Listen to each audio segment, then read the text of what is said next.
Podemos iniciar ou vai esperar mais um pouco, Lucas? Você que sabe. Eu esperaria até mais ou menos 8h10, já que algumas pessoas geralmente não conseguem entrar exatamente às 8. Tá certo.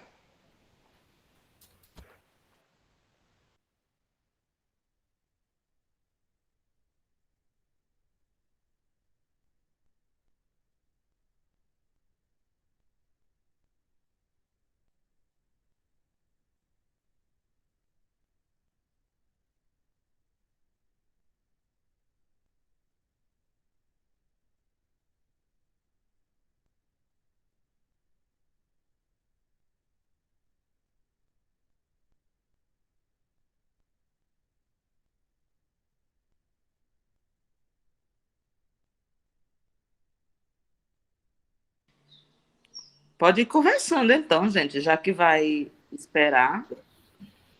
Isso. Já ia ligar aqui. Cadê? Aí, Miguelito chegou. Eu mesmo, né, minha gente, que só chega atrasada também. Mas aí hoje Rosiane disse, mulher, tu chega cedo. Brincadeira. Eu digo, deixa chegar, né? A hora para a gente conversar, gente, só para adiantar, né? Um trabalho bem significante. Eu acredito até que seja o trabalho, né, que deve estar aí permeando nessa discussão, né, desse projeto aqui desse programa, na verdade, né, de extensão, e Rosiane foi muito feliz, né, com a temática dela, com a pesquisa dela, né, com os estudos, tanto que teve aí a nota máxima, não foi, Rosiane? Na banca. Foi, valeu a dor de cabeça. Exatamente, né? São dores de cabeça que depois a gente tem que abrir, né, espumante, champanhe para a igreja, agradecer, porque a gente sabe, né, de toda a lida, né, de toda a luta, de cada palavra, gente, que a gente coloca num texto desse, essas palavras são pensadas. É aí quando a gente se vê naquele jogo linguístico mesmo, né, na preparação, dizer, poxa, como vale a pena a gente fazer tantas leituras e o treinamento, né, enquanto escrita e as aprendizagens que passamos, né, diante de todo esse caminho que a gente faz, lembrar de tantos professores, de tantos termos que vão surgindo e que a gente vai arrumando, né, fazendo essa costura. E aí é tão legal quando a gente vê nosso tecido pronto, né, nossa coxa pronta, nossa toalha pronta. E essa coxa de Rosiane, né, tem como que eu diria, né, um bordado diferente, né, porque eu acredito, Nasa, que foi o primeiro trabalho em relação ao programa, ou tinha outro já, um trabalho desse de pesquisa? Esse já é o segundo. É o primeiro. É o segundo? Esse é o segundo. De artigo tem outros, Lucas já escreveu. E Fran também. O TCC de Fran também foi sobre isso, só que Fran fixou mais no livro das escritas, ou a conversa fiada. Mas com outra perspectiva mesmo. Com outra abordagem. Exato. Mas aí já comecei com o Fran, para ela se organizando aí para a gente colocar na revista da Abralin, porque trabalhos como esse não pode ficar sem publicar, não. Exato. Né? E até uma ajuda... Fran conseguiu publicar o dela pela revista Veras. Vanessa conseguiu publicar o dela pela revista Grau Zero. E agora vai ser a vez de Rosiane, certo? Inclusive, gente, Vanessa, que participava aqui do Lugar de Criação, né? Terminou já a faculdade. Ela passou na primeira fase da seleção de crítica cultural do mestrado, né? O projeto dela foi aprovado e está indo para a segunda fase. Eu sei que não é fácil, mas só o fato de tentar uma primeira vez e já ter o projeto aprovado, né? Um programa de crítica cultural que é extremamente difícil e concorrido, já é uma vitória muito grande. Certeza, né? De permitir esse caminhar, né? E a gente sabe, né, quanto que nós somos ousados e precisamos ser e acreditar, né? Acreditar nessa ousadia, porque se não for pela ousadia, né? Então tem que ser pela teimosia, né? E aí a gente é ousado, né? E a Vanessa, ela, graças a Deus, ela teve essa ousadia, né? De inscrever, né, de fazer seu projeto e de ter essa primeira vitória, mesmo que ela chegue, né, dentro das argumentações e que não passe, mas ela sentiu o gosto, né, da primeira vitória, né, dessas etapas. Então, assim, é relevante. E, assim, a importância também, né, de participar, mesmo quando não se é selecionado, né, volta um projeto, qualquer outra demanda, e você vai aprendendo, né? Você vai aprendendo, vai lapidando. Somente quem quer seguir aí essa área tão exigente das academias, né? E aí a gente sabe, vai para a academia, a gente precisa falar um pouquinho nesse sentido, né? Enriquecer aí esse Lattes, né? Então é isso. Acho que era a introdução que eu queria fazer em relação ao trabalho de Rosiane, né? No sentido até das próprias categorias, né? Também que ela traz da cara mesmo, né? Desse programa, né? Trazendo aí questões de identidade, né? Subjetividade e criatividade, né? E os teóricos, minha gente, não podia ser outro, né? A não ser os que NASA diz assim, olha, né? Pega o livro e vai deitar, e bota debaixo do travesseiro, tem que se apaixonar. Se for casado, minha filha, desculpa, o marido fica por último. Então... Fica mesmo. É... Uma festa na MEP, né? Porque os textinhos tudo enquadradozinho. Eu disse, deixa eu desenquadrar esse texto por aqui. Eu fui indicando aqui, indicando ali. Veio uma colega minha também, foi uma discussão muito boa. Mas é isso, minha gente. Quem está aí nessa luta de escrever para TCC, não para no TCC. Escreve para sair da gaveta, escreve para uma publicação. É arriscar, não tem para onde correr. E fazer isso que eu solicitei para a Rosiane. Dar devolutiva para a comunidade pelo qual você pesquisou. Muitas vezes as pessoas colocam lá pesquisação, pesquisa qualitativa, mas esquece que a natureza desses tipos de pesquisa, né, mesmo sendo bibliográfica e documental, tem um público ali que quer uma resposta, tem uma comunidade que quer uma resposta.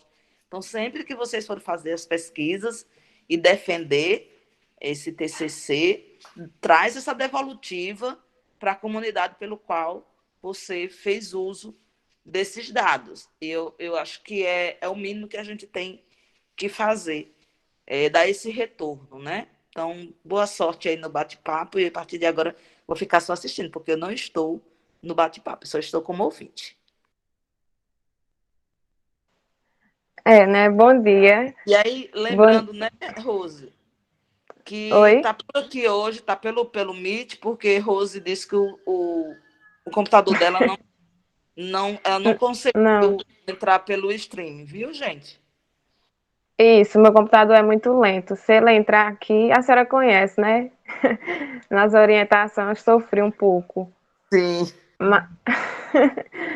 Mas bom dia. Bom dia, Lucas, Sayonara, obrigada por terem aceitado o convite. E aos demais participantes que estão aqui como ouvintes. Como o Nasa falou, né? Eu tinha que vir aqui dessa devolutiva. Era para ter sido dia 30, mas foi meu aniversário, aí não teve como. Mas hoje eu estou aqui para falar sobre esse trabalho que Nasa me orientou.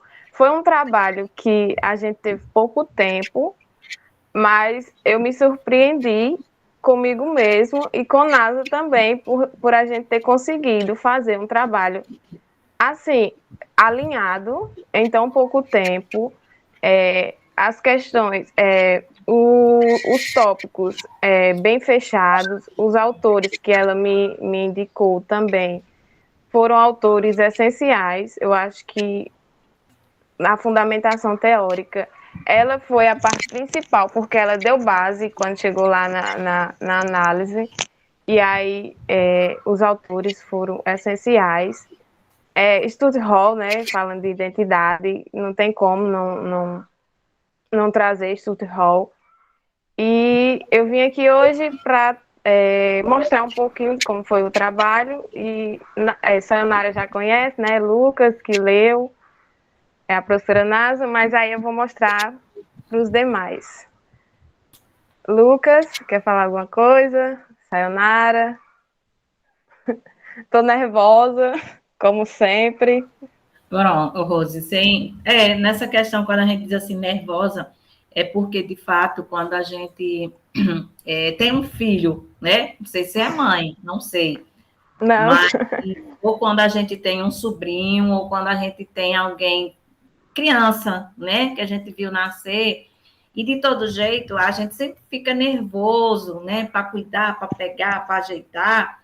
É a mesma coisa, né? Quando a gente leva muito a sério, né?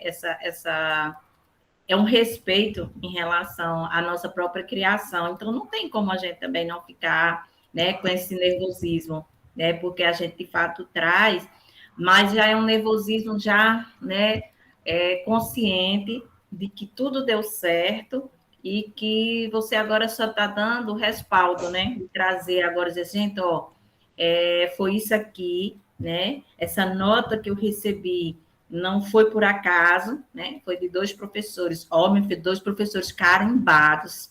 Top. Pensa, no seu top. Isso. E isso também tem relevância, né? E só para passar a fala para a Rose, né? Para ela baixar um pouquinho aí a atenção dela, gente. Vocês vão se deliciar, né, dentro dessa história que ela vem passar para a gente.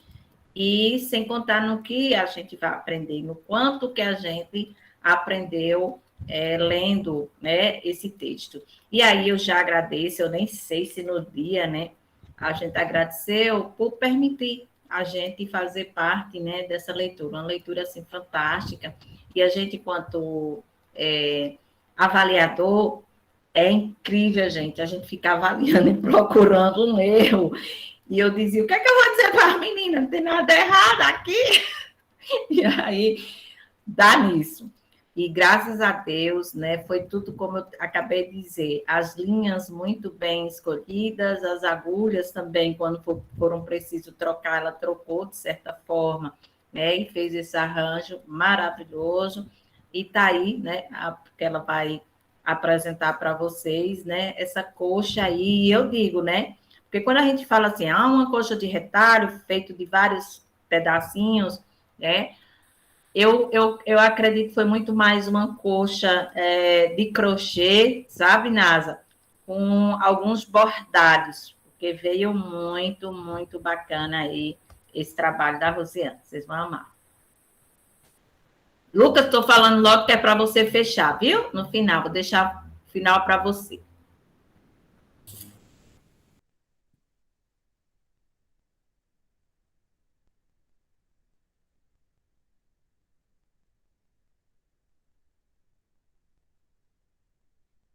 Na verdade, são trabalhos que não tem jeito, né? São coautorias, a gente acaba botando um pouco também de muita gente ali dentro daquele tecido que você está colocando aí. Minha gente, minha internet travou. Ai, meu Deus.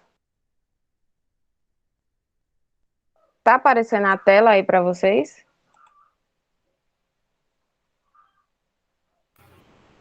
Não, Rosiane, para mim só está aparecendo o ícone com sua foto. Me manda o slide que eu apresento para você. Pode ser, Rosiane? Certo. Você manda para Lucas, que aí ele apresenta, ou eu.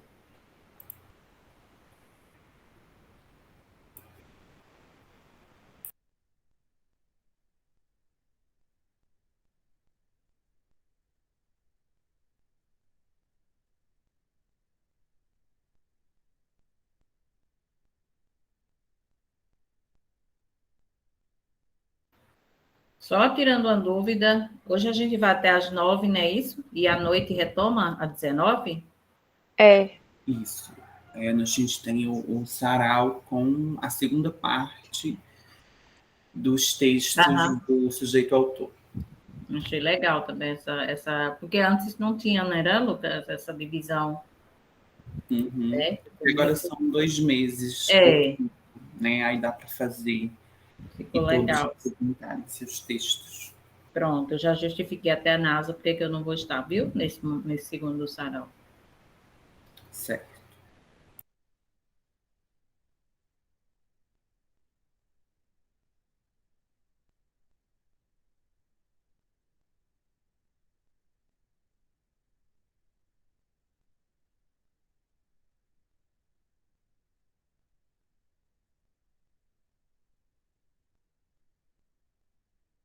Rosiane, enquanto você está aí enviando o não, slide, minha gente, tá travando tudo aqui. O computador hoje não tá colaborando, não. Mas aí eu vou iniciar. Ah, tá aparecendo pronto, agora? tá na web. Ah, pronto, Pronto. agora apareceu. Assim. É porque esse computador ele é assim. Quando eu preciso.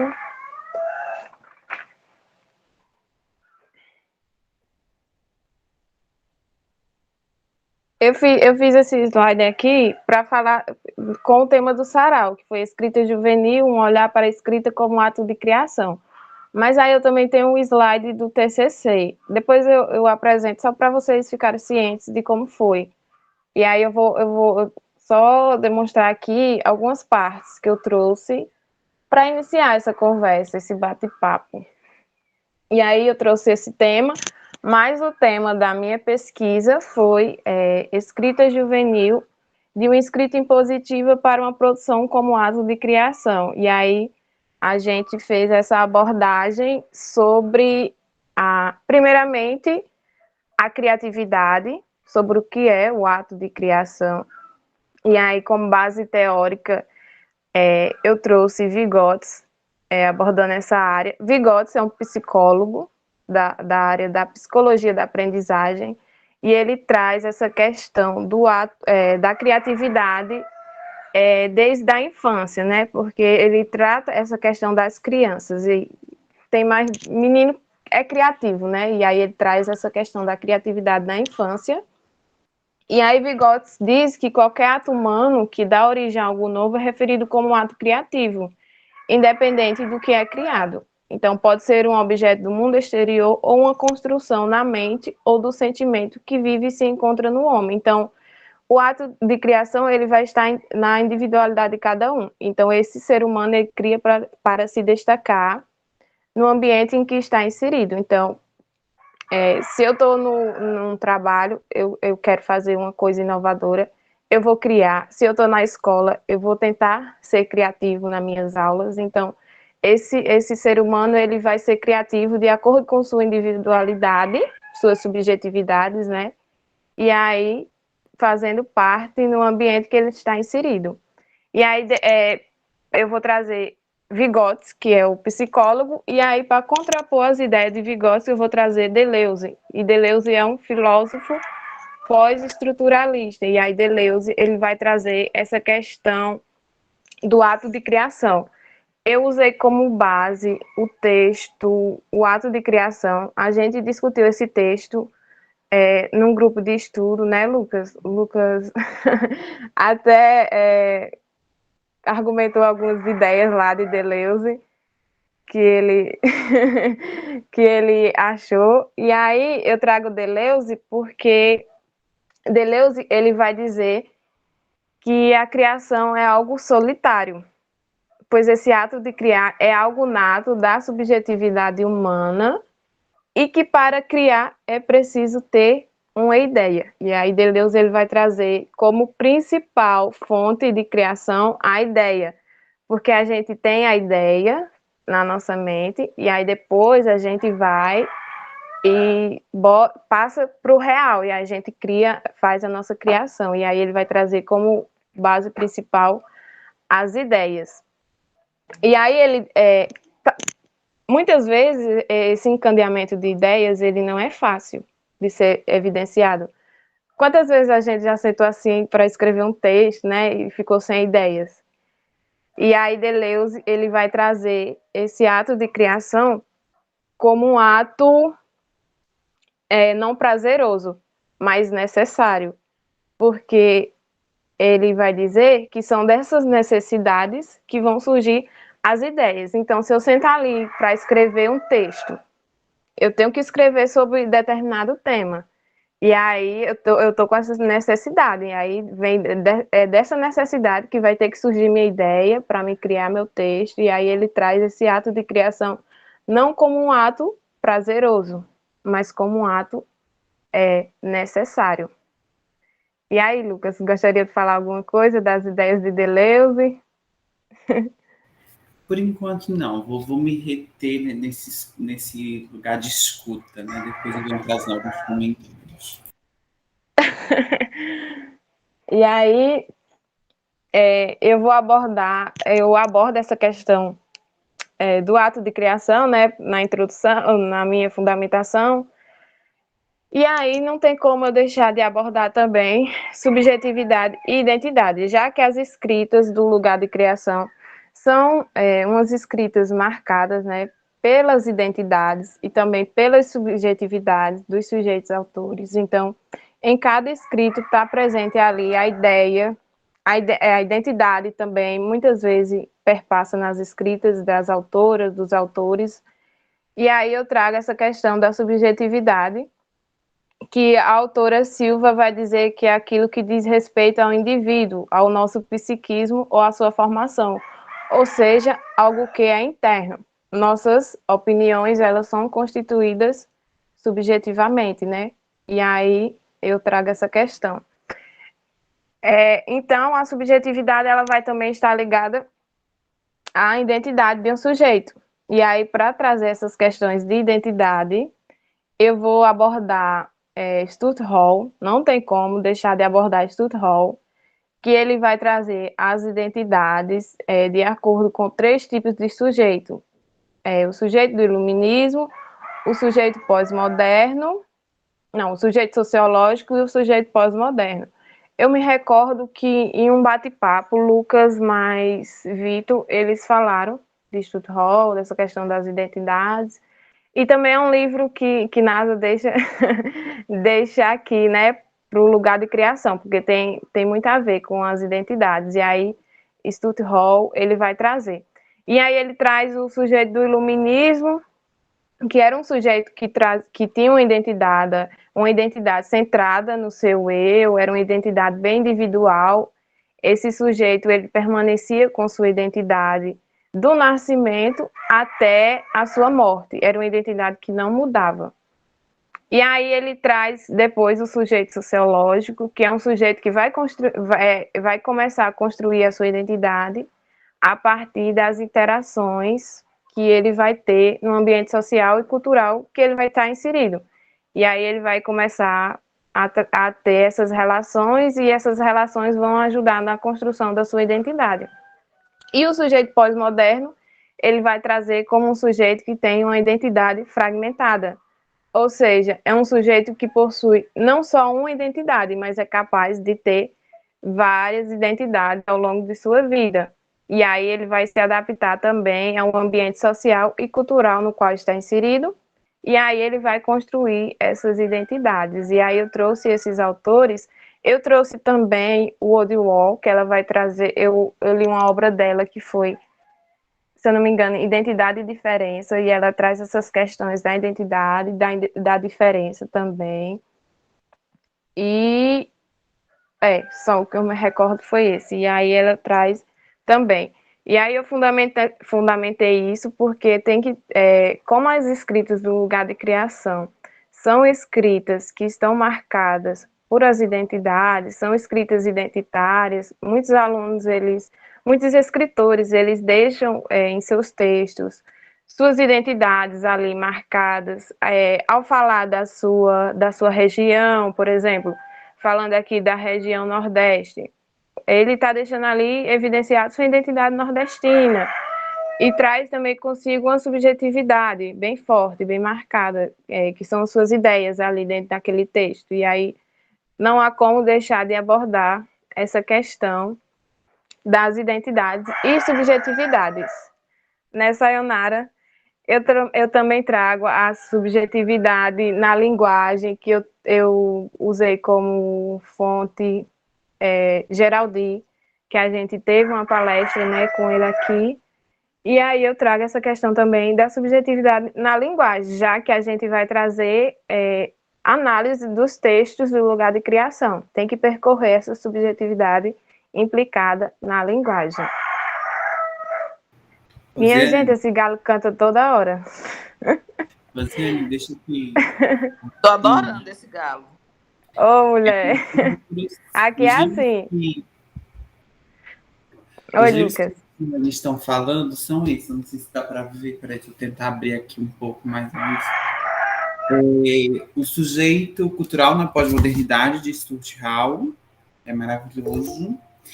E Identidade e Diferença, a Perspectiva dos Estudos Culturais. É um livro organizado por Silva, por Tomás Sadeu da Silva, mas tem um artigo de Tomás, de Stuart Hall e Catherine Woodward. Enfim, é um livro muito bom para quem quer entender a identidade e a diferença a fundo.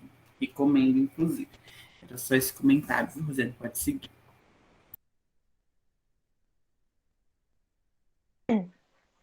E aí eu achei bastante legal também essa questão da identidade e da diferença que a autora traz, porque são questões bem fundamentais, né, na nossa sociedade, identidade, diferença.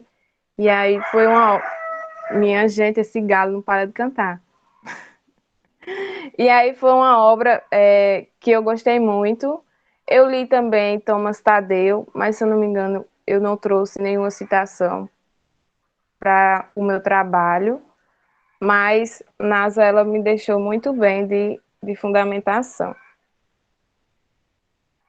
E aí, também, aí passando para essa questão da escrita, escrita criativa e a escrita não criativa. Essa parte do meu trabalho foi uma das partes que deu mais trabalho. Por quê?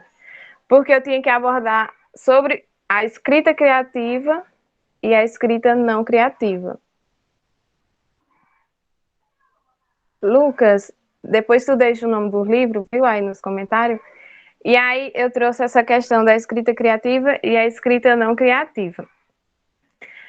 A escrita criativa são as escritas, né, que a gente faz aqui no lugar de criação, são escritas criativas, né, que deixam suas marcas de identidade, suas ideias, tem as ideias de cada sujeito autor, né, já que Deleuze ele traz como fonte principal as ideias. E aí a questão da escrita não criativa me deu trabalho. Por quê? Pelos textos que eu li, a escrita não criativa é uma escrita baseada em outras escritas não existentes. E aí eu trago como exemplo, que NASA me deu essa ideia, a música Monte Castelo, de Renato Russo, que eu trago como um exemplo de escrita não criativa, mas que dentro dessa escrita há um ato de criação do sujeito autor. Porque há o ato de criação. Ele teve a ideia, Renato Russo, ele teve a ideia de pegar o soneto de Camões e transformar em um poema, canção, rock, que faz sucesso até hoje, né? Não sei se vocês conhecem a música Monte Castelo, né? Aquela, ainda que eu falasse a língua dos homens, sem amor nada seria. E aí ele traz essa questão, por quê? Porque ele pega o soneto de Camões, praticamente ele não muda nada, e ele faz uma música. E aí é considerado uma escrita não criativa, mas que aí o meu foco era trazer o ato de criação. E ali dentro dessa música, há o ato de criação de Renato Russo, que é a sua ideia de juntar, né, esse poema e transformar em uma música, e é tanto que faz sucesso até hoje, né? Eu acho que todo mundo conhece essa música, e aí NASA me deu essa ideia de trazer. Foi uma parte do meu trabalho que eu tive mais dificuldade, mas que eu consegui elaborar. E aí, na análise dos textos, eu trouxe aqui, hoje eu queria que Vitória tivesse aqui também, mas como ela vai casar hoje, né? Mas eu trouxe um texto dela e eu queria que ela tivesse aqui porque seria bom ela estar comentando sobre seu texto, que eu analisei, né? E aí ela também ia comentar. E aí eu trouxe os textos do lugar de criação e eu analisei seguindo essa linha. Se nos textos do lugar de criação permanecia o ato de criação dos sujeitos de acordo com suas identidades e suas subjetividades. E aí, como resultados, eu trouxe que, sim, os autores do lugar de criação, eles têm uma escrita marcada por suas identidades, suas subjetividades estão presentes, assim como o ato de criação ele está presente, porque ali dentro de cada texto está a ideia de cada sujeito autor. E a ideia Deleuze deixa como a principal forma do ato de criação. E aí, esses textos que eu analisei o texto de Vitória, que ela traz, se eu não me engano, é Valente, Forte e Guerreira, e ela traz a questão da mulher, que a mulher ela é forte, guerreira, e dá para ver como ela valoriza sua identidade enquanto mulher, e ela traz essa questão da mulher que ainda sofre preconceito na nossa sociedade, que ainda o povo vê como a mulher é mais frágil, o homem é que é mais forte, então ela traz essa questão de que a mulher, ela é forte, ela é guerreira, ela batalha. Eu trouxe também o texto de outras autoras que tem um texto que me chamou a atenção, eu não vou lembrar a autora agora, mas ela traz essa questão da violência contra a mulher. E eu achei bastante interessante analisar esse texto, porque ali ela traz uma questão, uma temática, acho que é Thaís Fraga, ela traz uma temática que é bastante atual na nossa sociedade, infelizmente, que é a violência contra a mulher. E aí ela traz uma história de uma menina que vivia em um relacionamento abusivo e que, quando percebeu que estava nesse relacionamento abusivo, foi tarde demais. Então, é uma temática que ela traz, mas que acontece na nossa sociedade. Então, ela traz como uma forma de alerta e também ela vem enaltecendo essa questão da identidade, da mulher, e aí ela vem trazendo essas questões. E eu acho que é isso. Lucas, Sayonara, comente aí. E aí, gente, eu só falando demais, né? Lucas, eu vou deixar o resto tudo com você, viu? Não, essa complexidade, né, que Rosiane e Nasa trouxeram em relação do ato não criativo, né, e a gente chegar dentro dessa conclusão. E ela falando, né, da música aí do Renato, é só para a gente perceber, é algo que já tinha aí construído, e aí eu fui me lembrando, né, Rosiane, de outros textos, por exemplo, que acontecem, muitas músicas, por exemplo, sacras dentro vou falar aqui, né, dentro da Igreja Católica, porque eu não conheço muito hinos, né, de igrejas, de outras igrejas, que já tem os versos bíblicos, né, já tem orações, por exemplo, como a Ave Maria, e aí o autor vem e coloca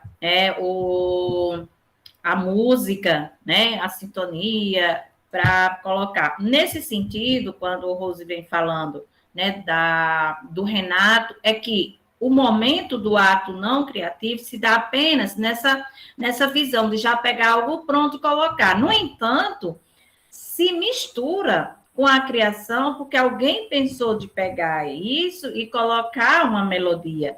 Isso é criatividade, né? Isso é criatividade. Então, esse pontozinho aí, né, que Rosiane fez, realmente muito complexo, mas ela deu conta nesse sentido e todo o cuidado, né? A gente percebeu que ela teve todo o cuidado, porque para a gente dizer assim, olha, o aluno não tem criatividade na sua escrita, né? Não teve um ato criativo, quando a gente percebe as teorias nos dizendo, né? Muitas vezes aí o contrário. é o que Rosiane está trazendo. Então, assim, essa partezinha, né, que eu queria trazer era nesse sentido, dessa grande complexidade. Depois a gente dizer assim, poxa, então, Monte Castelo não foi uma música criativa, né? O todo dela, sim, né? Mas houve aquele momento da construção, né, do o que o autor está querendo dizer, né? Do ato não criativo, que é algo que já tinha, né?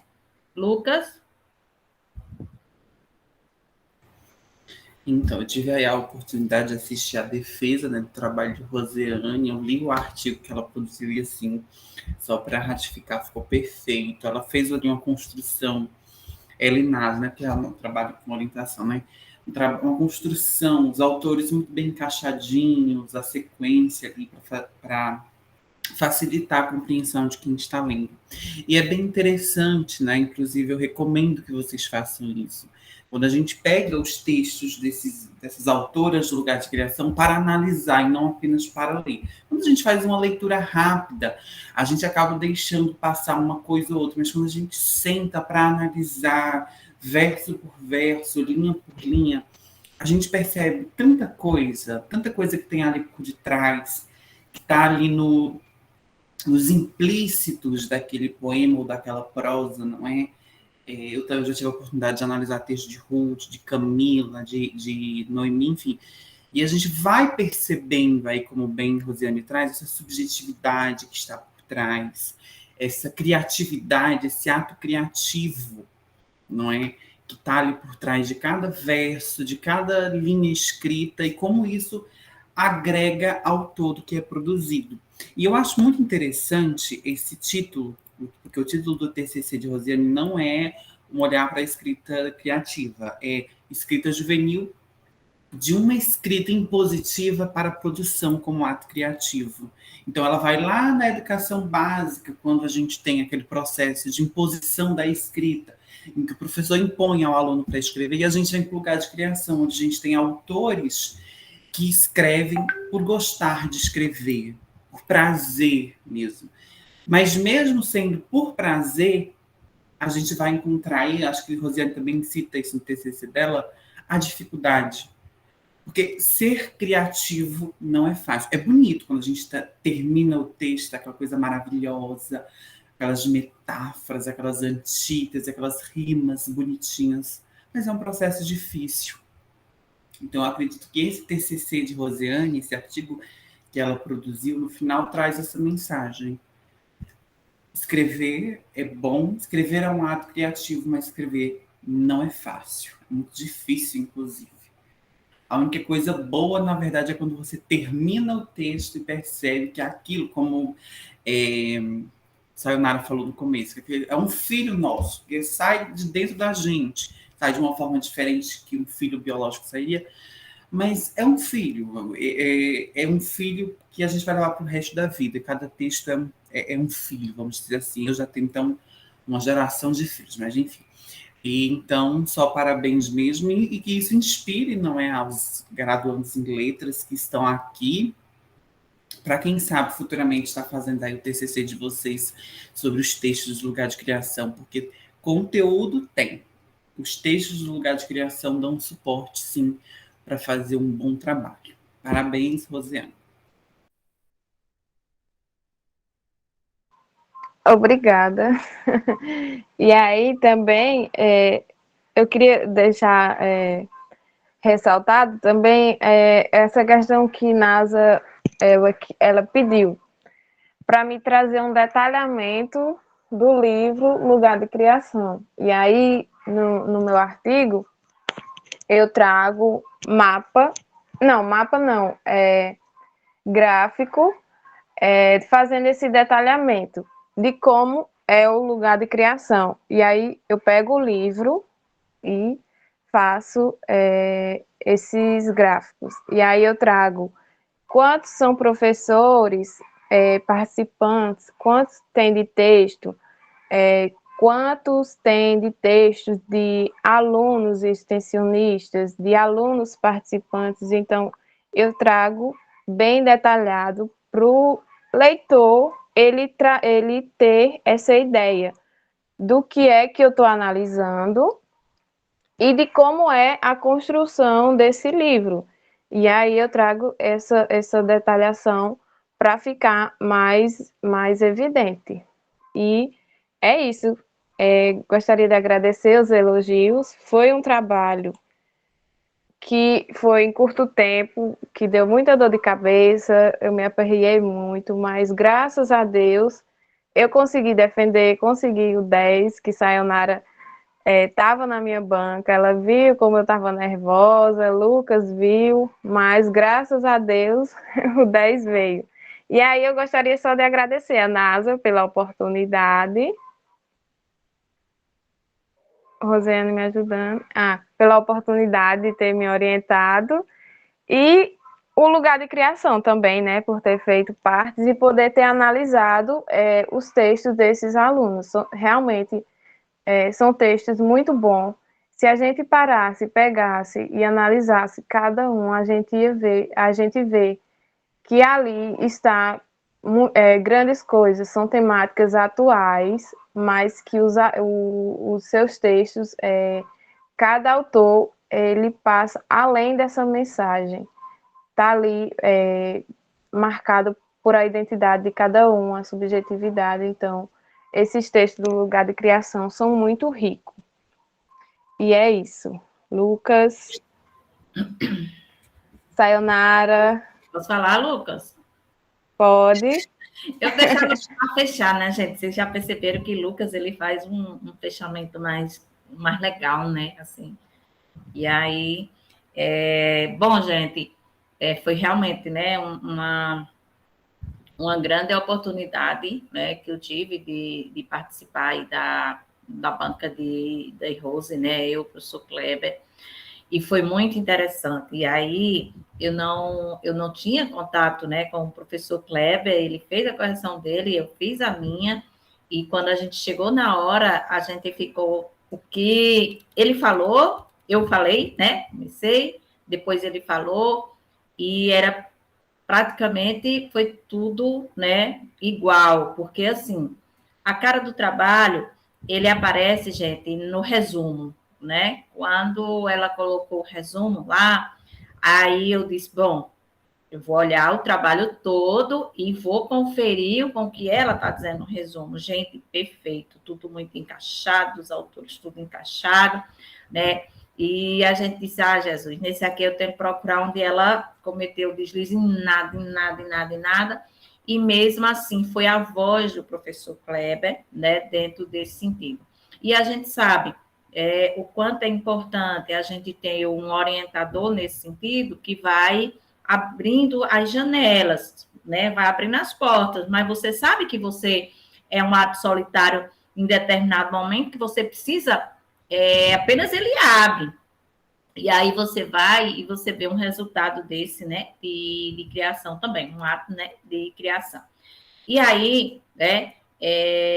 A Rosiane, ela nos mostrou um objetivo geral, né, que é fazer toda essa compreensão desse processo aí de criação, no sentido, gente, dos pressupostos, né, que ela colocou essas categorias, do ato de criatividade, da subjetividade e trazendo a própria identidade do autor nas suas produções, né, e aí ela identificou, ela observou essas influências e ela foi fazer nesse sentido, ela foi refletir de tudo que ela juntou para chegar à conclusão. E aí, Rose, eu queria trazer a nossa realidade, escola, né, quanto à educação básica, os professores estão aqui, podem até trazer também, né, as suas considerações em relação a esse ato criativo impositivo, né?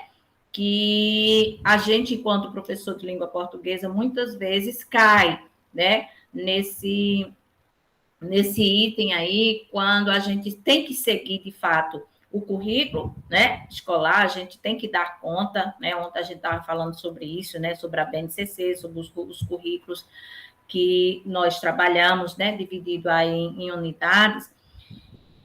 E aí a gente se pega, né, pedindo ao aluno, né, determinada escrita, aquela produção, né, escolar apenas para nota. apenas para conferir essa questão de nota. E a escola, ela peca nesse sentido e não observar, né, a criatividade. Então, fica muita da responsabilidade do professor. Não é só o professor de língua portuguesa, porque qualquer outro professor ele pode trabalhar uma produção textual e ali enxergar um ato, né, de criatividade, mesmo que de início foi imposto, olha, esse texto aí que vocês vão me entregar vale nota. A partir do momento que se diz isso, é como se tivesse tido um recorte e fizesse aquela obrigação. Tem os alunos aqui, sabe, nesse momento, né? Não é um texto fluido, né? É um texto que vai me garantir aquela nota. Então, a gente ainda, né, vive nesse sistema, nesse método cartesiano, onde, né, tem que seguir aquela linha, e aí a gente vai, enquanto escola, perdendo essa característica dos nossos alunos, é tanto que NASA, ela teve esse olhar, porque os primeiros livros que ela fez com seus alunos foi na escola, na educação básica e na educação de jovens e adultos, porque ela percebeu, né, esse olhar, esse ato, né, criativo desses meninos, ela percebeu essa questão da subjetividade mesmo dentro da escola, né? E aí, enquanto professores, a gente precisa, a gente, poxa, deveria, e nós temos, por exemplo, muito esse olhar para a leitura, né? Olha, hoje é um momento de leitura de leite, por exemplo. Então, vocês busquem aqui, né, o livro, o texto, vocês estão.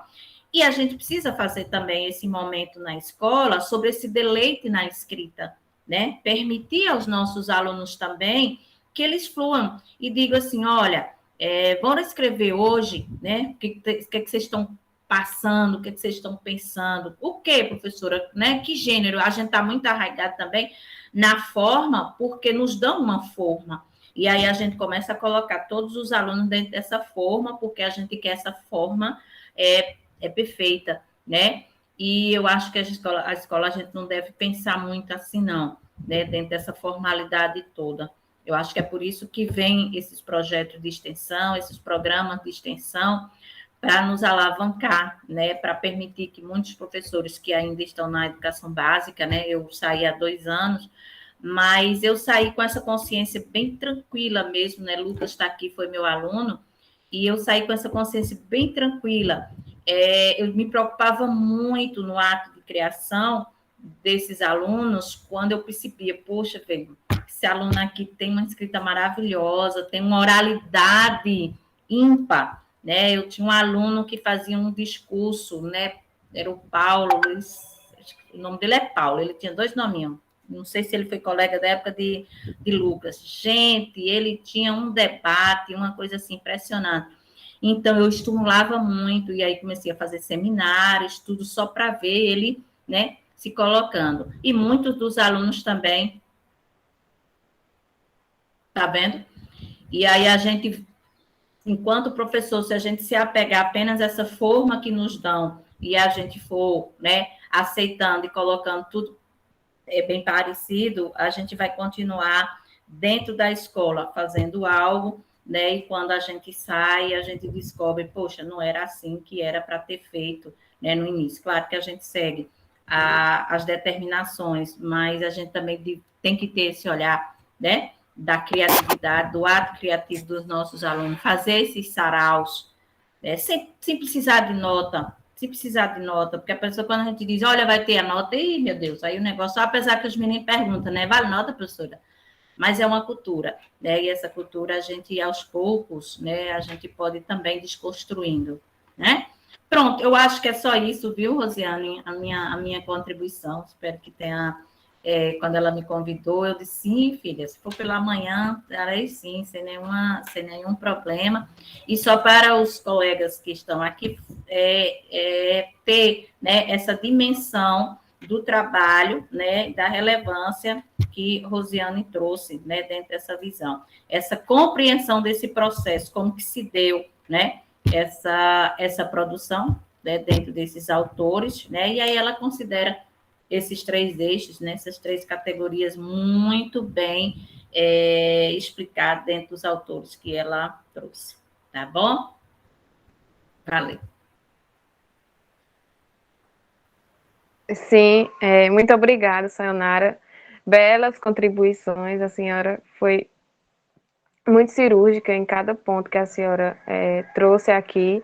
E essa questão mesmo, como o Lucas falou, né? Eu fui do tema, eu fui lá na educação básica, né? Trazer essa impositividade das escolas e sair, né? Trazer como um ato de criação, que acontece aqui no lugar de criação, que os alunos escrevem, não trazendo essa impositividade, tem que ser um texto cheio de regras, de gramática e tal, trazendo a fluidade de cada um, as ideias, a criatividade realmente está presente. E aí, nas escolas, eu me lembro que Lucas, ele falou que que na escola, para escrever texto, não sei se uma professora não valorizou o texto dele, um negócio assim. E aí, o que acontece realmente? As escolas trazem essa escrita ainda muito impositiva para apenas dar uma nota, para tentar ensinar o aluno as regras de como tem que escrever, e agora, nesse período de redação, é que está, de Enem, né? É que está bem posto isso. De fato, tem que ter essa questão, os alunos têm que escrever gramaticalmente e tal, mas muitas vezes vai além, só tem aquela impositividade e não tem o espaço para o aluno criar. E aí eu trago essa questão do ato de criação e trago essa questão da impositividade. E aí, Lucas... Agora vocês tentam estar em pé, porque eu vou falar um bocado, porque eu já pensei em várias coisas aqui para falar, mas enfim, vou tentar ser sintético. Rosiane falando aí da valorização, esses dias eu estava me lembrando, do meu primeiro texto literário, que eu tenho noção de que era um texto literário que foi valorizado, foi Sayonara. Foi Sayonara, professora, no caso, eu me lembro até hoje. Ia ter um evento na escola, não sei se Sayonara se lembra, era alguma coisa de poesia, de poema, tipo um sarau. E aí ela estava querendo um texto para fazer tipo uma peça teatral. E aí ela botou os alunos para produzirem. E aí eu me lembro que eu fiz um texto que na minha cabeça estava tão simples, né? Porque naquela época eu era, tipo, eu devia ter uns 12, 13 anos, não tinha muito amadurecimento.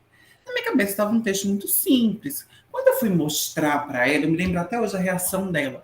Ela lendo, ela falou, é esse texto. Ela escolheu o meu texto para transformar numa peça teatral. Então foi ali que eu percebi que eu poderia, não é, ter aí algum sucesso nesse caminho da escrita. Quando eu cheguei no ensino médio, eu entregava o texto para a professora, ela lia, dava uma nota e me entregava de volta, eu ficava, que saudade de Sayonara. Sayonara nunca faria isso com o meu texto, mas enfim. São as lembranças, né, que dessas discussões a gente vai se lembrando, né. Sayonara foi aí essa professora que passou pela minha vida e mudou completamente. Foi a maior sorte que eu tive de ter sido aluna no nono ano. Depois foi só ladeira abaixo, infelizmente. Não tive outros professores de português tão engajados quanto Sayonara. Só NASA na faculdade. Mas aí, Sayonara falando também dessa questão dessa escrita impositiva, dessa escrita por nota, eu me lembrei também de professores que não pedem textos literários, não pedem conto, crônicas, fábulas para os seus alunos, usando a justificativa de que eles não sabem produzir textos nesses gêneros. Aí eu fico pensando, e o aluno vai aprender como? Por telepatia? Porque até onde eu sei, quando a gente não sabe uma coisa, a gente tem que aprender. E até hoje não existe fórmula melhor de se aprender uma coisa do que fazendo. Então o aluno ele tem que produzir um conto, ele tem que produzir uma fábula, uma crônica. Vai ser um conto perfeito? Provavelmente não, vai ser o primeiro. Mas ele já tem ali o pontapé inicial. Então a gente precisa sim pensar nisso. Meu aluno não sabe produzir, vai aprender agora. Eu não posso ser um professor preguiçoso, de forma alguma. Meu aluno não sabe, é minha função ensinar. Ele nunca produziu um conto, uma fábula, uma crônica, vai produzir agora. Eu vou fazer ele produzir. Eu vejo muito acomodamento nesse sentido, essa justificativa, ele não sabe produzir, o coitadinho, aí o aluno não produz. É tanto que a gente chega numa sala de terceiro ano, a gente vê alunos que não sabem se expressar, porque não tiveram contato com esses diversos gêneros textuais que exploram a fundo a criatividade, como os gêneros literários. Um conto, uma crônica, uma fábula, um poema, um cordel, se bem produzido, gente, você vê ali a coisa fantástica, aquela criatividade ali por trás. Então, o aluno ele tem, sim, que ter contato com aquilo. Agora, o que a gente, enquanto professor, não pode fazer é achar que o aluno vai entregar, está produzindo um conto, ele vai entregar ali um conto estilo Clarice Lispector. Não. Vamos ser sinceros, não vai. Porque Clarice Lispector teve todo um processo, é uma autora já consolidada. Aquele aluno está produzindo o primeiro texto dele. Então, são olhares diferentes para textos diferentes, que a gente precisa ter. Não é? Como bem Sayonara falou, não analisar apenas para dar uma nota, mas entender, compreender, auxiliar. Quem sabe dali saiam novos escritores, não é?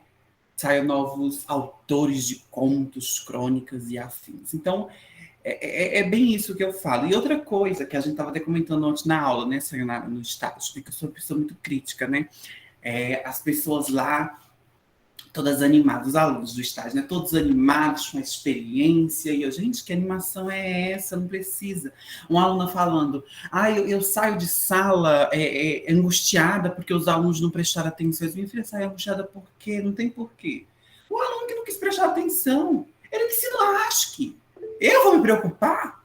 É a mesma coisa com a produção literária. Você vai pedir para o seu aluno produzir um texto, vai ter aluno que vai produzir de qualquer jeito, vai ter aluno que vai te entregar o texto todo riscado. Ontem mesmo eu recebi uma redação para corrigir, que a minha vontade era dar 0 na hora. Texto mal feito, mal estruturado, todo riscado. E ainda sendo obrigada a corrigir aquele truço de texto. Mas, enfim, vai ter aluno que não vai seguir, não vai entender sua proposta, que vai te questionar, que não vai produzir o texto. Essas pessoas você esquece.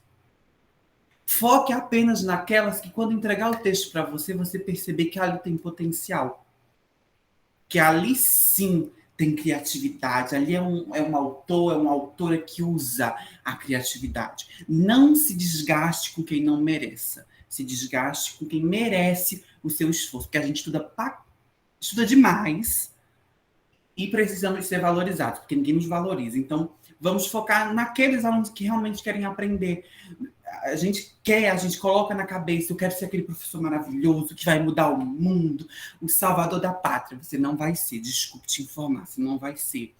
Sabe aqueles filmes maravilhosos que passam em escola, que o professor chega na escola e muda uma sala inteira? Tipo Escritores da Liberdade? Desculpe, você não vai conseguir esse feito. É impossível. Você vai entrar numa sala de aula, metade dos alunos vão estar mexendo no celular, a outra metade vai estar conversando. 1 ou 2 vai estar prestando atenção na sua aula. São esses 2 que você tem que focar. São esses que querem alguma coisa. Tá? Então, são alguns conselhos que eu dou, porque ontem, né, a Sayonara está de prova no estágio, eu estava vendo a menina tão angustiada, ela estava dando aula, eu fico angustiada quando eu saio, o aluno está prestando atenção. Gente, a pessoa com 20 anos, 24, se angustiando por conta disso. Quando chegar aos 30... tá pirado da vida, não tá conseguindo raciocinar direito. Porque tem que ser assim. Eu era muito assim. Nas minhas primeiras experiências como docente, né? Coitado. O Bruno tá no primeiro período, Thaisa, Lucas, eu tô aqui botando isso na cabeça deles, mas é verdade, meus gente, vocês vão perceber isso depois. Minhas primeiras experiências docentes, eu entrava em sala de aula e disse, vou agora mudar o mundo. Aí eu tentava dar aula, eu ficava angustiado quando eu via os alunos não prestando atenção. Eu saía de sala com um peso na consciência. Eu falei, gente, eu não cumpri. O que eu vim cumprir aqui, eu não cumpri. Quando eu comecei a perceber que o que eu me propus a fazer, eu cumpri, e que o aluno que não quis prestar atenção, eu me tranquilizei, namastê, que eu tenho mais que me preocupar da minha vida. Então, essas são algumas coisas, porque de fato, o lugar de criação é muito esperançoso. A gente vê essas meninas produzindo, Giovana, Rízia, Zuíla, Janayara e todas as outras participantes. A gente vê produzindo e são alunas de escolas públicas, são estudantes do ensino médio, e a gente cria na cabeça aquela expectativa que você vai encontrar todos esses alunos na escola pública. Desculpe, não vai encontrar um ou dois. São algumas contribuições mesmo, assim, mas gente, não é para perder a fé na educação. Tá? É só perder fé em alguns alunos, não todos. Tá? Espero ter ajudado. Novo Paulo Freire, obrigado.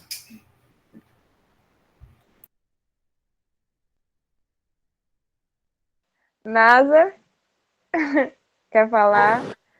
Oi, estou aqui só ouvindo, gente. Como é bom ser audiência, né? Porque a gente precisa também, né? Ouvir o que vocês têm a falar. E é interessante toda essa discussão. A gente coloca nesse texto de Rosiane várias categorias que depois podem ser aprofundadas, né? E uma delas é exatamente essa noção de escrita criativa e escrita não criativa, né? Porque me incomoda muito esse negócio, escrita criativa, e eu fico, meu Deus, mas eu acho que toda escrita ela tem um ato de criação.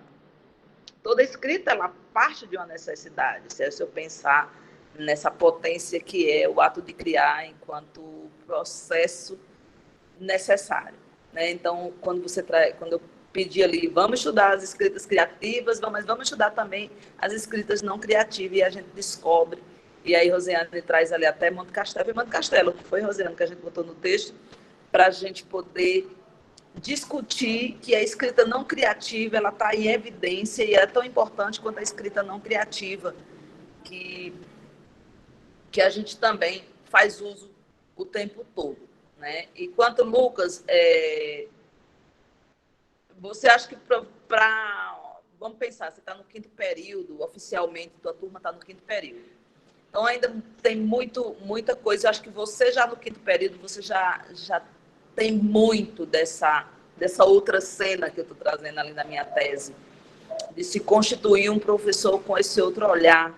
E acho que o lugar de criação, apesar de tanta trabalheira que é, né, para a gente chegar no sábado e vir e fazer um sarau, e fazer um bate-papo, fazer um encontro formativo, que são vocês, é necessário, e você já tem conhecimento muito. E aos poucos você vai perceber, acho que Sayonara, como professora de estágio, também pode até contribuir, que a gente vai ter que lidar com essas tensões que a gente encontra na sala de aula e que a gente vai precisar, e aí nesse momento eu gosto de Vygotsky, por isso que eu brinquei aí, que a lição do final de semana vai ser ler a zona proximal, é de tentar aproximar esse aluno que teoricamente não quer porque o que é que leva esse aluno a não querer, tem todo um contexto aí por trás disso que é preciso ter uma compreensão com aquele aluno que ali escreve, que enche os nossos olhos, que busca. Então, assim,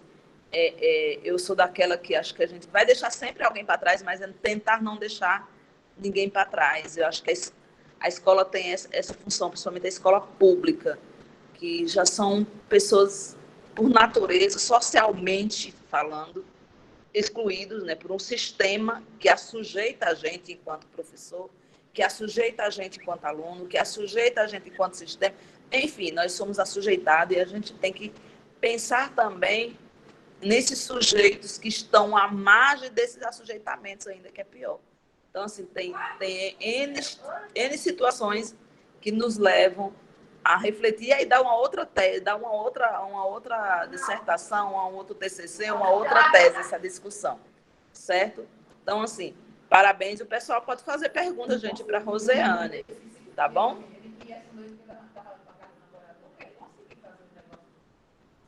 Alguém queria fazer pergunta ou dar alguma contribuição a mais? Fiquem à vontade.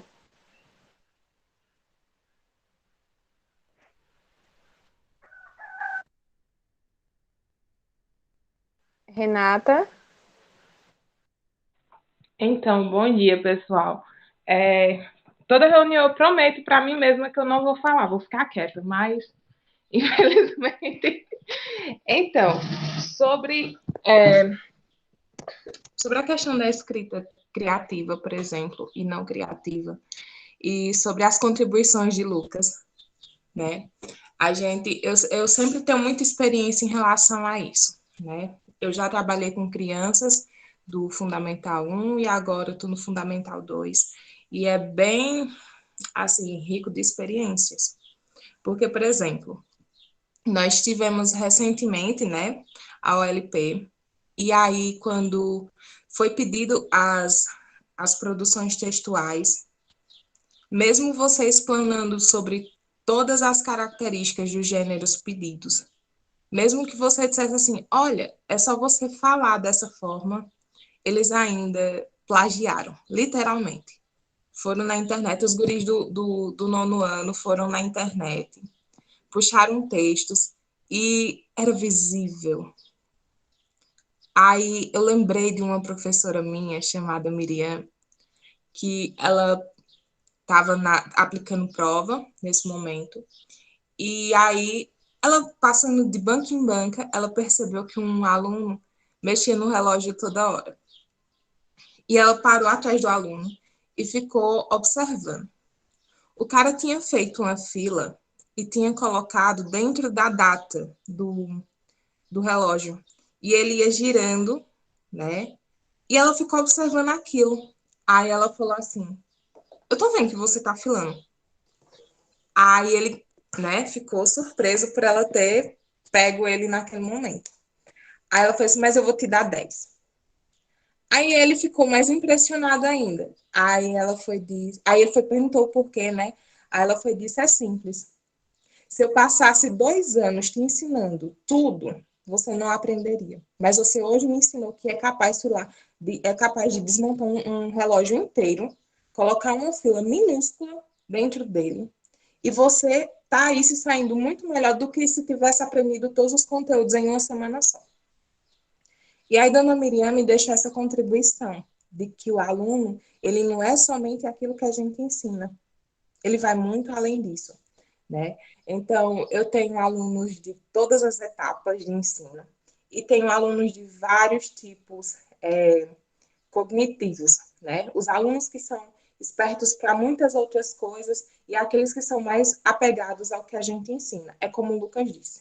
Você vai entrar dentro de uma sala de aula e vai ter um aluno, 2 te olhando. Aí NASA vai e diz, a gente prefere não deixar ninguém para trás, literalmente. Eu trabalhei em uma escola que no meu primeiro dia de trabalho disseram assim, cuidado com o 9º A. Inclusive, uma das alunas dessa turma já participou do lugar de criação. Eles não ficam dentro da sala, eles são perturbados, eles são isso e são aquilo outro. E, gente, eu confesso, eu não sei, sinceramente, eu não sei qual é a magia, mas eu confesso que eu nunca tive um aluno do 9º A fora da sala. E dos outros nonos, eu tinha o 9º C, que eu não dava aula lá, e os alunos matavam aula para assistir aula comigo. Eu escondi os meninos do 9º C comigo. E aí tinha professor que ficava chateado por causa disso. Eu fui disse, olha, ao invés de você ficar chateado, se analisa, vê o que tem de diferente. Porque assim, tá, eu sou muito... Quem entra dentro da minha sala de aula, às vezes chega e pergunta assim, cadê a professora? Eu não sei porquê, mas sempre dizem isso. E aí, quando a gente chega num estágio que você entra dentro de uma sala de aula de escola pública, não, tudo que você aprendeu sobre Paulo Freire, você olha assim e diz, meu Deus, ele estava mentindo para mim. Lógico que a gente tem que aprender, que a gente tem que colocar em prática muita coisa que a gente lê. Porque sem essa prática, a gente surta. Mas é como se todo o universo dele, que ele escreveu para a gente, fosse mentira. Ele até escreve, eu esqueci o nome do livro, mas parece que é a Autonomia da Pedagogia, se eu não me engano. Ele escreve dizendo assim, alguns vão achar que eu estou falando da educação de anjos. Realmente é o que parece. Mas a gente, quando entra dentro de uma sala, é pedagogia da autonomia, isso, obrigada. Então, eu entro dentro de uma sala de aula, percebo que 2 alunos estão me olhando e os demais estão aleatórios. Eu vou surtar? Não, minha gente, é com o tempo. Aos futuros professores, tá? Eu já sou professora, já tenho um tempinho. Aos futuros professores eu digo, não se desesperem. Vocês vão surtar, vão gritar, vão chorar, vocês vão trancar os meninos dentro da sala de aula e vão dizer, quem vai para a diretoria sou eu. Vocês fiquem aí, vocês que se virem, mas entendam, vocês fazem parte de um mundo revolucionário. Vocês têm que ser surtados ao ponto de mudar o pensamento desses meninos, certo? Então, que nem Lucas de Jesus colocou lá aí no chat, dizendo assim, que Lucas, esse outro, vai ser revolucionário, que disse, olha, Deus te ouça, mas eu sei de uma coisa, ele vai incomodar muito gestor, muito professor, porque quando a gente começa a fazer a diferença e os outros percebem isso, que não tem aluno fora da sala, que tem aluno aprendendo, eles começam a te olhar com os olhos de incomodados. Infelizmente. Os outros professores que estiverem aí, que têm esse tipo de relação, se puder, contribua. Mas é verdade, a gente, infelizmente, quando a gente pensa de fazer uma educação diferente, a partir de coisas que você gostaria de ter tido dentro da escola, muita gente se incomoda. Os alunos começam a prestar mais atenção, que nem eu falei. Eu disse, olha, eu sempre tive muita sede por escrever. E meus alunos de português, por exemplo, eles têm o livre arbítrio de escreverem o que eles quiserem. Tem dias que eu paro simplesmente e digo assim, ó, hoje a gente não vai estudar. Hoje vocês vão me dizer o que é que vocês querem para a vida. E aí a temática é livre, tanto o gênero quanto a temática, eles podem escrever o que eles querem para agora, para um futuro bem distante, ou que eles tiveram no passado. E foi dessa forma que eu acabei ganhando a atenção de muita gente, né? Eu tenho 3 pastas, minha gente, do ano de 2018. Esses dias eu até postei nos status, que é somente de escritas de alunos. E não é aquela escrita que ela fica engavetada, não. Eu falei até para eles, eu só, tá tudo guardado. Eu tenho um monte de contato ainda de aluno, aí eu postei, aí foram disseram, professora, eu não acredito que a senhora ainda tem isso. Sim, eu tenho. Por quê? Porque um dia eu vou entregar tudo isso a eles. Não é um escrito em vão, de forma alguma. Eu já fiz até entrega de alguns, porque os alunos precisam, e na medida do tempo, eu vou entregando. Então, assim, minha gente, revolucionar é basicamente isso. É surtar na hora certa, mas surtar de uma forma que faça a diferença, entendeu? Lucas, eu dei tanta risada da fala de Lucas, mas é porque eu sei que realmente é tudo verdade. A gente pira mesmo, se a gente for tentar buscar 100%, mas esse 100% ele não chega no mesmo dia. Eu ralei muito para manter o nono A dentro da sala. Ralei muito para ter a admiração de muitos alunos como eu tenho hoje. Alunos que estão no 3º ano e já me ligaram dizendo assim, ó, tia, eu vou ser médica, viu? Vai guardando aí meu contato para quando a senhora precisar, daqui a 6 anos, a senhora ser atendida por mim, gratuitamente, viu? Mas é basicamente isso, minha gente. Eu peço desculpa por ter tomado o tempo, mas eu espero ter contribuído com vocês, tá? Bom dia. Maravilhosa, Renata, sua contribuição. E realmente é a realidade. NASA e em seguida Bruno.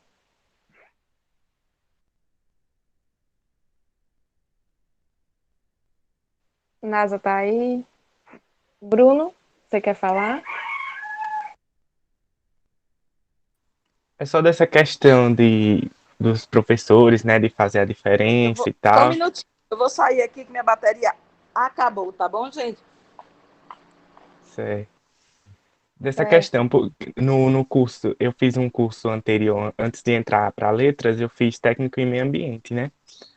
Aí, no segundo ano, acho que foi, já no segundo ano, perto de acabar, a gente ficou sem professor de filosofia, se eu não me engano, algo assim. Aí chamaram uma professora substituta e tudo mais, né? Aquele processo que a gente já sabe muito bem, né? Como é que é. Aí eu sei que essa professora, tipo, foi a que causou mais impacto, assim, a questão do ensino lá. Ela trouxe roda de debate, estimulou a gente a correr atrás de artigos para fazer trabalho. Ela sempre estava trabalhando essa parte acadêmica na gente. Só que aí o Estado, não sei, né? Não sei se não gostou do trabalho dela, eu sei que tiraram ela e ela não faz mais parte nem do quadro da escola. Aí até eu também fiquei chateado, os outros professores ficaram chateados com isso. Então, às vezes também, que ela falou da questão, né, que quando os professores veem, ou enfim, a escola vê um professor se destacando de forma diferente, ele tira. Mas às vezes não é nem os professores em si, a escola em si, é o próprio Estado que não valoriza esse tipo de professor, né? Porque você vê uma professora que pouco tempo que ficou com a gente já causou um movimento enorme na escola inteira. Todo mundo gostou das conversas que ela trazia, das pautas que ela colocava na sala, e o Estado foi, tirou ela. Verdade, isso daí é uma realidade. Lucas, Porque eu acabo falando, aí eu fico trazendo essa coisa mais negativa, mas também tem coisa boa. Tem uma ou duas coisas boas em ser professor. Mentira, tem várias. Eu sempre gosto de listar os 3 dias mais importantes assim, da minha carreira docente, né? Gosto. O primeiro dia foi quando eu fui chamado de professor pela primeira vez. Gente, é uma emoção. Não sei se vocês já passaram por isso. É a maior emoção que você tem na vida. Eu quase chorei no dia. A aluna bateu, professor. Eu disse, Jesus, eu vou chorar aqui. Enfim. O segundo dia mais importante foi quando uma aluna chegou para mim e falou, Lucas, eu fui fazer um vestibular e quando eu estava fazendo a prova de língua portuguesa, que existem alguns vestibulares que cobram a gramática maciça, né? Ela disse, era eu respondendo as questões e eu lembrava de suas explicações. Então, nesse dia eu precisava escutar aquilo, porque eu estava bem chateado, porque você entra numa sala e os alunos não prestam atenção, você fica chateado, você pensa que não está cumprindo seu papel. E a aluna falou isso para mim. E naquele dia eu percebi que realmente eu quero ser professor, porque tem essas coisas, essas pequenas coisas, né, que para algumas pessoas pode ser nada, mas para a gente é importante. Quando um aluno lembra da gente num momento importante, que é uma prova. E aí, esta semana, eu nem tinha falado com o Sayonara ainda, vou colocar essa informação no meu relatório de estágio. Eu fui aplicar a regência do estágio, e quando eu entrei na sala, a sala estava toda desorganizada. Os alunos estavam todos espalhados.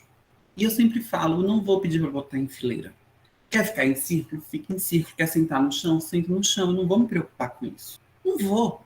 Vou ficar me desgastando porque tem aluno que não está em fileirinha? Não vou, desculpe, sinto mais o que fez da minha vida. Eu fui explicar o meu assunto.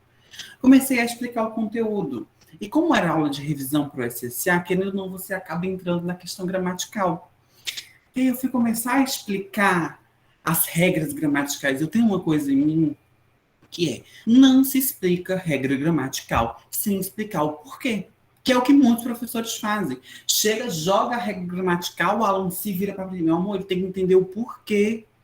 E aí eu comecei a explicar o porquê. Quando eu vi, os alunos estavam todos sentados na frente. Estavam todos espalhados no início da aula. Quando eu comecei a explicar, eles vieram para frente, sentar, fizeram tipo um meio círculo bem na frente para prestar atenção nas minhas explicações. E no final da aula, sabe o que a aluna falou?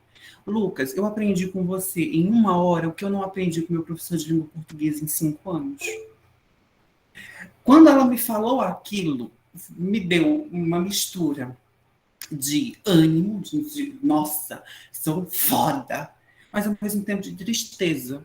Porque eu tive que fazer em uma aula de 1 hora, que para quem já está em sala de aula sabe que isso é praticamente nada, um que o professor teve 5 anos para fazer e não fez. Então, gente, não é... A gente acaba, quando a gente fala em questão de educação revolucionária, pensar coisas de outro mundo. Não precisa. É só você explicar o seu conteúdo da forma que o aluno entenda, da forma que o aluno compreenda. Você não precisa botar o seu aluno para sentar em fileirinha. Quando ele perceber que aquele assunto é importante para ele, que você, enquanto professor, está explicando de fato para ele, ele vai se dar conta e vai prestar atenção. Agora, não se desgaste, não grite, não bota para sentar em fileira. Você vai surtar, você vai estar com pressão alta aos 30, você vai estar com diabetes, você vai estar com problemas psicológicos desnecessariamente. Porque eu estou vendo, de fato, um grande movimento da educação em pensar no aluno. Vamos pensar no aluno. Vocês sabem que tem alunos que não podem ser reprovados. Pode tirar 0 na prova, mas ele não pode ser reprovado. Se vocês pesquisarem, vocês vão encontrar uma lista de alunos que não podem ser reprovados. Ou seja, tem todo um movimento que pensam nesses alunos. Mas quem pensa no professor? Ninguém está nem aí com o professor. Só quer que o professor dê conteúdo, aprova aluno e pronto. E só. Então, é isso. O aluno que tem que entender que você é importante na vida dele. Não você fazer com que o aluno entenda isso. Você já tem coisa demais para fazer o aluno entender. E, com certeza, entender que aquilo dali é importante para ele, não é uma delas. Né? E aí, ainda sobre essa aula de 1 hora, que eu não tinha preparado nada, eu tinha preparado as questões de revisão, mas aí durante as revisões a gente foi entrando nessas questões gramaticais, e de fato, eu não tinha preparado essa questão gramatical, e eles gostaram tanto, eles entenderam. É tanto que hoje, durante a semana, no corredor, os alunos me falaram: Lucas, eu amei a aula, eu aprendi, eu amei a aula, eu fiquei tão satisfeita, estão até falando de fazer greve para trocar o professor por mim. Não apoio isso, não apoio, mas meu ego fica lá em cima. Porque eu sei que, enquanto professor, eu cumpri a minha parte. Então, são pequenas coisas que a gente vai fazendo, que a gente vai mudando, não é? E aí, Lucas, acho que é Maria Aparecida que está aí, né? E aí a gente vai encerrando, né? Que a gente tinha colocado até as 9, tá certo? Diga, Maria. Acho que é ela mesmo que está aí. Bom Aparecida. dia, gente. Isso, é Cida, Aparecida. Eu ouvindo a fala de Renata, e eu me identifiquei muito, eu me vi nessa fala, sabe? Das turmas. Eu, quando entrei no Fundamental 2, já há um bom tempo, em uma escola, na verdade era uma escola de interior, a recepção que eu tive, que fizeram comigo foi assustadora, porque quando eu cheguei na escola. Tá bom, mamãe já vai. Quando eu cheguei na escola, até entrar na escola, tudo bem. Quando eu entreguei a carta, né, de encaminhamento, que eu dei bom dia, a mulher olhou para mim e falou assim: olha, você não vai dar conta com essa voz suave, macia, não dá conta. Então, o que eu percebi, eles não estavam preocupados, a escola não estava preocupada com a bagagem que eu tinha, com a minha didática, com os conteúdos, o que é que eu tinha para esse aluno. Eles não perguntaram qual é a minha didática. Eles estavam preocupados com a minha voz, com a minha autoridade.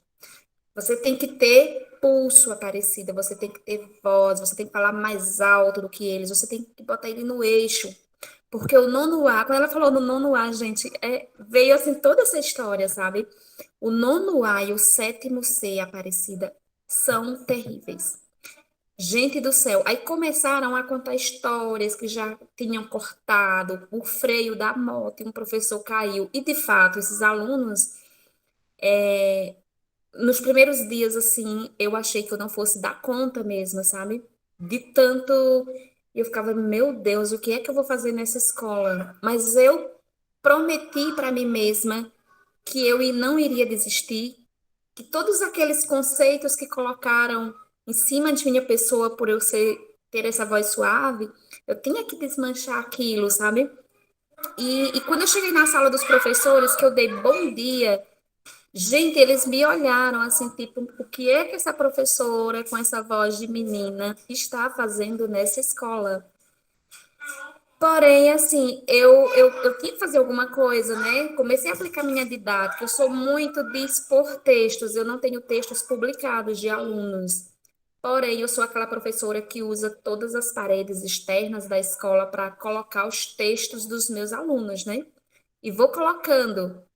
E fui conquistando. Eu lembro que a gestora chegou para mim, foi assim, perto da consciência negra, E aí a minha falou, olha, essa escola ninguém consegue apresentar nada com Fundamental 2. A gente consegue com os meninos do Fundamental 1. 2 não, esses alunos eles são muitos terríveis, digamos assim, né?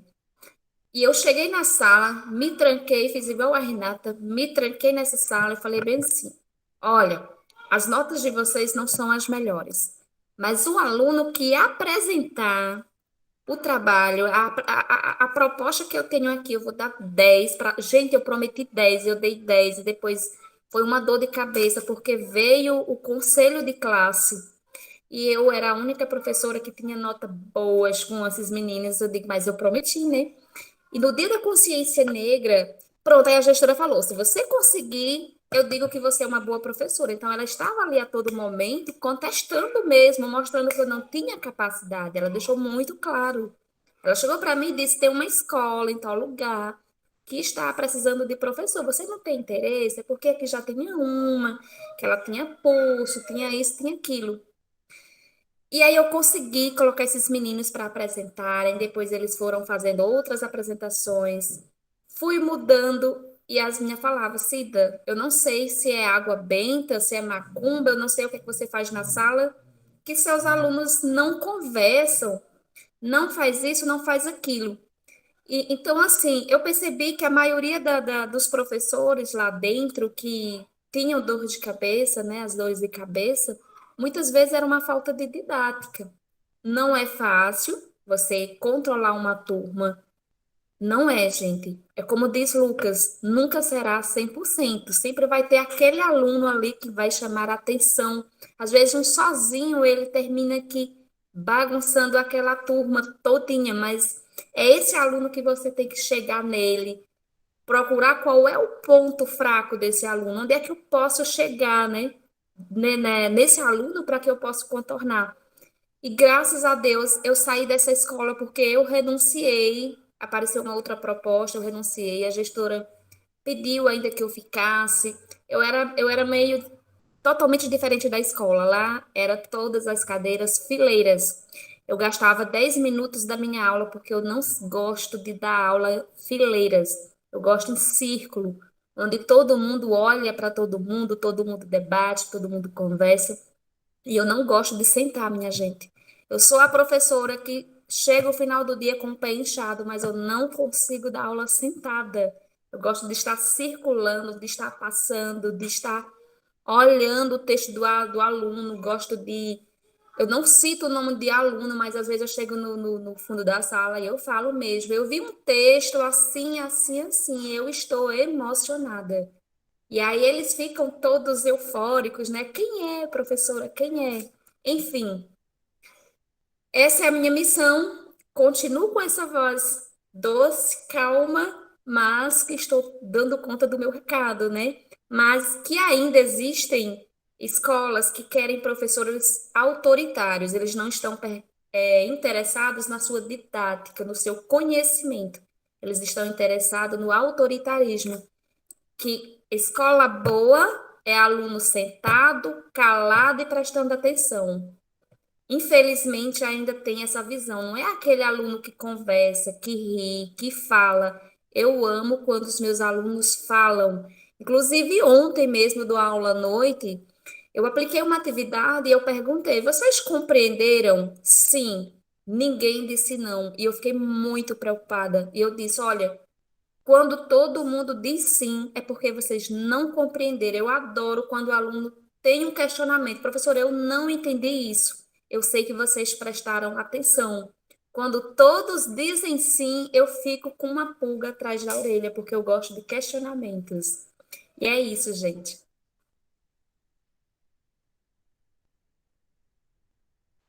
Que bom que esse debate se estendeu para esse ponto também, né? E deu para mostrar a realidade também das escolas e de nós, professores, e nós, enquanto, por exemplo, eu estou no estágio, né? Lucas também está no estágio e está vivenciando também essa questão na escola. E aí eu gostaria de agradecer e vamos encerrar por aqui. Já são 9h29, então tenham todos um bom dia e obrigado pela participação. Obrigado, Sayonara, Lucas, por terem aceitado, e aos demais participantes, obrigado por toda a contribuição. Muito obrigada. Tchau, cheiro. E assinem a frequência. Só lembrando que hoje à noite tem o sarau, viu?